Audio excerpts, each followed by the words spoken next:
بسم اللہ الرحمن الرحیم۔ السلام علیکم ورحمۃ اللہ وبرکاتہ۔ ایک غلام آیا اور اس نے نبی اکرم صلی اللہ علیہ وآلہ وسلم سے ہجرت پر بیعت کی۔ نبی اکرم صلی اللہ علیہ وآلہ وسلم نہیں جان سکے کہ یہ غلام ہے۔ اتنے میں اس کا مالک آ گیا۔ وہ اس کا مطالبہ کر رہا تھا۔ نبی اکرم صلی اللہ علیہ وآلہ وسلم نے اس سے کہا، تم اسے مجھ سے بیچ دو۔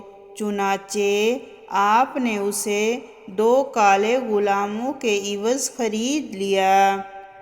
پھر اس کے بعد آپ کسی سے اس وقت تک بیعت نہیں لیتے تھے جب تک کہ اس سے دریافت نہ کر لیتے کہ کیا وہ غلام ہے۔ امام ترمذی کہتے ہیں، نمبر 1، جابر رضی اللہ تعالیٰ عنہ کی حدیث حسن صحیح ہے۔ نمبر 2، اس باب میں حضرت انس رضی اللہ تعالیٰ عنہ سے بھی روایت ہے۔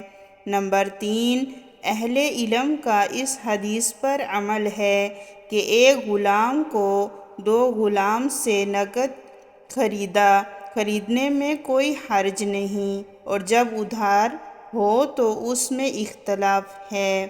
صحیح مسلم حدیث نمبر 1239۔